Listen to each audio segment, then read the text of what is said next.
Senate की कायमा committee बराए सेक्रेटेरिएट के इजलास में सामने आने वाले इंकशाफात ने पाकिस्तान के तवानाई निज़ाम की संगीनी को एक बार फिर बेनकाब कर दिया है। एक तरफ अवाम महंगी बिजली के बोझ तले दबे हैं तो दूसरी जानिब अरबों रुपए ऐसे बिजली घरों को अदा किए जा रहे हैं जो बिजली पैदा ही नहीं करते।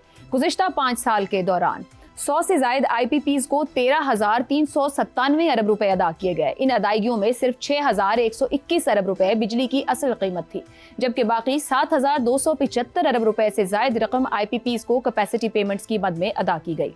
यानी 7,000 अरब से ज्यादा रकम सार्फिन से वसूल करके उस बिजली के लिए दी गई जो पैदा ही नहीं की गई थी। दस्तावेजात के मुताबिक माली साल 2022 से 2026 तक बिजली की खरीदारी पर अखराजात में कमी आई, मगर इसके बरक्स कैपेसिटी पेमेंट्स में मुसलसल इजाफा होता रहा। इजलास में नेपरा की कारकर्दगी भी सख्त सवालात की जद में रही। FBR के मेंबर ने बताया कि हमने IPPs को टैक्स हॉलीडे दे रखा है। IPPs इनकम टैक्स भी अदा नहीं करती, जिस मॉनिटरिंग कमेटी की जिम्मेदारी है कि उन प्लांट्स को विजिट करना, उन्होंने कभी जाकर उन्हें विजिट ही नहीं किया कि प्लांट्स पर बिजली बन भी रही है या नहीं। इजलास में चेयरमैन नेपरा और मेंबरान की तनख्वाहों में अज खुद इजाफे के मामले पर भी बहस हुई। नेपरा हुकाम ने बताया कि चेयरमैन नेपरा की अलाउंसेस समेत तनख्वाह 32 लाख रुपए है। साबिक कानून के मुताबिक ये तनख्वाह मुराद 11 लाख रुपए थे। सेक्रेटरी काबीना डिवीजन ने अज खुद इजाफे को भी गैर कानूनी करार देते हुए कहा कि तनख्वाहों में इजाफे की मंजूरी काबीना से लेनी चाहिए थी। यूं ये मामला अब बहस तकनीकी या पॉलिसी की बहस नहीं रहा, बल्कि एक मुकम्मल गवर्नेंस फेलियर की सूरत इख्तियार कर चुका है। ऐसे में बुनियादी सवाल यही है कि आखिर ये निज़ाम किसके लिए काम कर रहा है? क्यों रियासत अवाम के मफाद में फैसले करने वाहिदों के बोझ तले दबी हुई है? क्या आम सारिफ लीग के लिए कोई रिलीफ बाकी रह गया है, या वो सिर्फ एक ऐसा फरीक बन चुका है जो हर सूरत कीमत अदा करने पर मजबूर है? इसी पर पैनल के सामने सवाल रखते हैं। 5 साल में 7,275 अरब रुपए बिजली ना बनाने पर अदा, tax holiday, check and balance भी नहीं। क्या रियासत IPPs मुआहिदों की कैदी बन चुकी है? ज़ैगम साहिब। आयशा, पाकिस्तान के 4 सूबों और इस्लामाबाद में मिलाकर 6 करोड़ बच्चे स्कूल में जाते हैं और इनको 23 लाख असातिज़ा पढ़ाते हैं।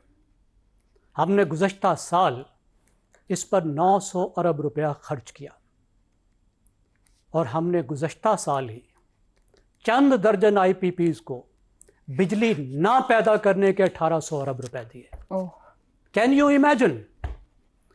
6 करोड़ बच्चों पर जितना हमने खर्च किया, उनकी तालीम पर जितना हमने 23 लाख असातिज़ा को तनख्वाह दी पढ़ाने पर, उससे दुगने हमने चंद बिजली घरों को दिए बिजली ना बनाने पर। कमाल है। यह है पाकिस्तान। तालीम पर हमने खर्च किया 0.8% GDP का और 2% GDP का हमने दिया इन बिजली घरों को। मैं उस रुस्तुम आजम बुकरात की तलाश में हूं जिसने कैलकुलेटर सामने रखकर यह हिसाब लगाया था कि अगले 5 से 10 साल में पाकिस्तान की बिजली की यह जरूरत होगी। दुनिया के अखबार यह कह रहे थे बड़े बड़े कि ये क्या कर रहा है पाकिस्तान, ये किधर जा रहा है पाकिस्तान। 20 साल में पाकिस्तान की तरक्की की रफ्तार थी 3%। कैलकुलेटर वाले बुकरात ने सोचा था कि पाकिस्तान की तरक्की उसकी हुकूमत की वजह से अब 7% हो जाएगी, सोचने की जरूरत भी नहीं है। बुकरात आजम ने यह सोचने की जरूरत ही महसूस नहीं की कि कोयले के बिजली घर। मगर ज़ैगम साहब, फिर रियासत पाकिस्तान को रिविजिट कर लेना चाहिए, मुआहदे खत्म कर देने चाहिए। मतलब है अवाम का टैक्स का पैसा, मतलब अब नंबर्स पढ़े तो आप खुद सर अपना घूम जाता है कि ये हुआ क्या और हो क्या रहा है। आयशा, इस तरह मुआहदे खत्म होते हैं जिसकी रियासत ने गारंटी दी हो।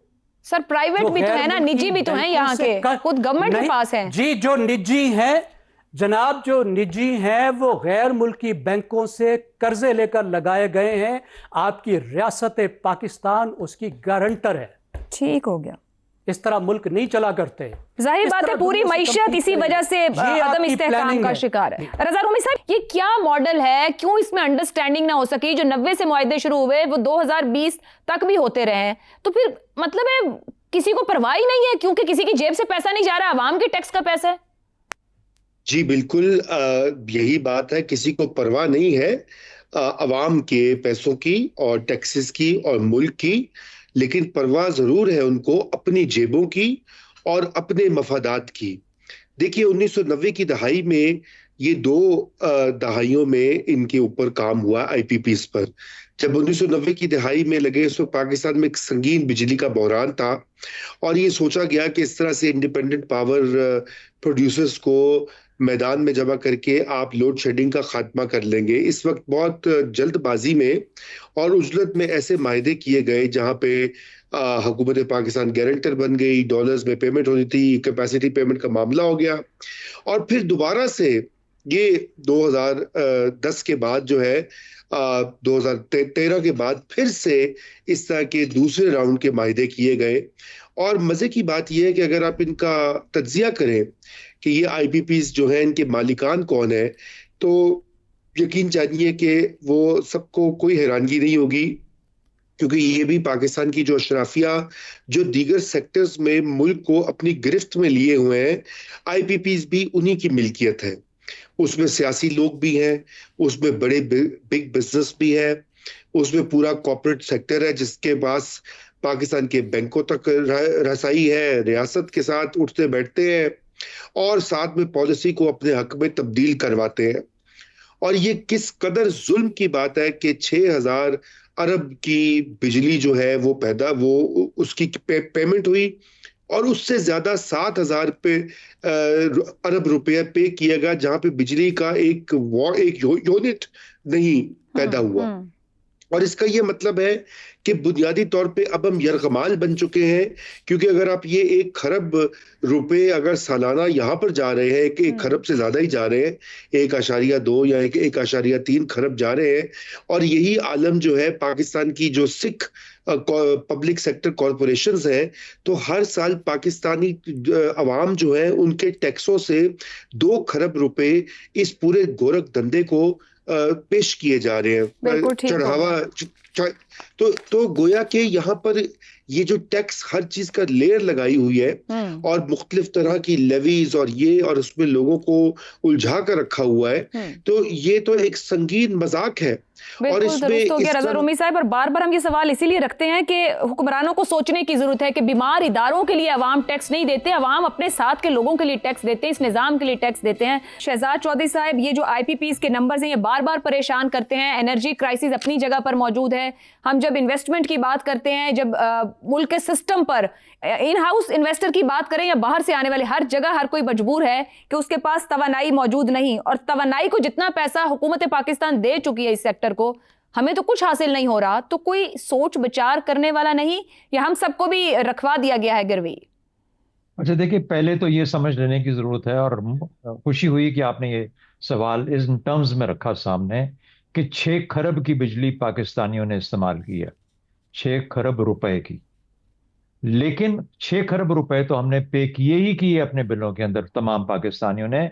उसके अलावा उन्हीं बिलों के अंदर से हमें 7 खरब और देने पड़े, तो कुल मिला के बन गए 13 खरब, 13,000 अरब रुपए की बिजली हमने उसके पैसे दे दिए। बिजली हमने 6,000 की बिल्कुल ऐसा, 13,000 अरब के हमने पैसे उनको दे दिए।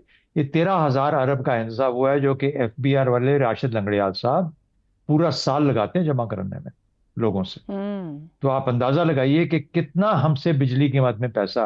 बिजली वाला जो मामला है, जो एनर्जी का मामला है, ये वो पत्थर है, जब किसी चीज को आप समंदर में डबोना चाहते हैं तो ये पत्थर, वो भारी पत्थर साथ जिसके साथ बांध दिया जाए, ये पाकिस्तानी मईशत को यही चीज ले डूबेगी, ले डूबी है। डूबेगी की तो सवाल पैदा खत्म हो गया, ले डूबी है। छोटी सी और चंद एग्जाम्पल, मुश्किल है उस इलाके की तरफ जाना, लेकिन जब सीपेक ऑर्डर हुआ, 62 अरब डॉलर की उसकी मालियत थी, उसमें से आहिस्ता आहिस्ता 27 से 28 पावर हाउस ऐसे थे जो कि चीन ने रिटायर किए थे और पाकिस्तान में आईपीपीस के तौर पे उनको शामिल किया गया था। पहले ये कहा गया कि शुक्र करो कि रेंटल पावर प्लांट से हटके अब हम आईपीपीस के आगे आ गया है। अब जब आपसे कहा जाता है कि अच्छा आईपीपीस को इतना पैसा हम और दे रहे हैं तो इनको खत्म करें, तो सबसे बड़ी मिसाल ये दी जाती है कि हम चीन को नाराज नहीं कर सकते। उसी चीन ने एक और फायदा हमें पहुंचाया। उसने जब ये हमें 28 या 30 अरब, 62 पूरे नहीं मिले, 30 अरब के करीब हमें उन्होंने दे चुके हैं अब तक। उनमें से 7 अरब हमने कहा अलहदा करके जरा ऑरेंज ट्रेन चला लेते हैं। ऑरेंज ट्रेन 1 पे जो 7 अरब इस्तेमाल हुआ, डॉलर्स की बात कर रहा हूँ, 7 अरब डॉलर, वो जो वहां पे इस्तेमाल हुए, उनका जो रेट था और रिटर्न का वो 7% था। बाकी जितने 30 अरब लिया था हमने, या बाकी 23 अरब जो था, वो सिर्फ 5% पे था, 4 से 5%। तो कहने का मतलब ये हुआ कि ये हम कमाल करते हैं, जब करते हैं कमाल करते हैं। वो क्या कहते हैं हसन साहब के, जवाल आए तो पूरे कमाल में आए, कमाल से आए। तो ये है मामला इस बदकिस्मत कौम का। और देखिए कब तक हम हैं, कब तक हम, हमारी मईशत, कब तक हमारी हैसियत एक कौम के तौर पे, लोगों के तौर पे। पानी वैसे नहीं है, बिजली बंद हो गई, हवा के मकदर है, ये क्या कर होने जा रहा है इस मुल्क के साथ। लेकिन है किसी को परवाह जब तक दूसरों की जेबों में, बड़ों की जेबों में पैसे जाते रहे। ठीक हो गया जी। आमिर अहमद खान साहब, बात तो वही है, मामला घूम फिर कर हमारी गवर्नेंस, हमारे तरीक़ाकार और अशराफिया की अय्याशियों पर आ जाता है। क्या ये जो IPPs मालिकान है 24 करोड़ अवाम से ज़्यादा अहम है? कहीं तो हुकूमत को, रियासत को सोचना होगा, कहीं तो गवर्नेंस की तरफ तवज्जो देनी होगी। ये बीमार इदारे कितना बोझ ये अवाम उठा सकेगी जो खुद पिसी हुई है बिल्कुल। पाकिस्तान की दो बड़ी सियासी जमातों ने अपने शॉर्ट टर्म सियासी फायदे के लिए पाकिस्तान की नस्लों को बेचा है, उनके मुस्तकबिल को बेचा है। और पाकिस्तान की आने वाली नस्लें जो हैं वो उसकी कीमत अदा करती रहेंगी जब तक कि वो कीमत पूरी नहीं हो जाती। इसमें से निकलने का और कोई रास्ता नहीं है।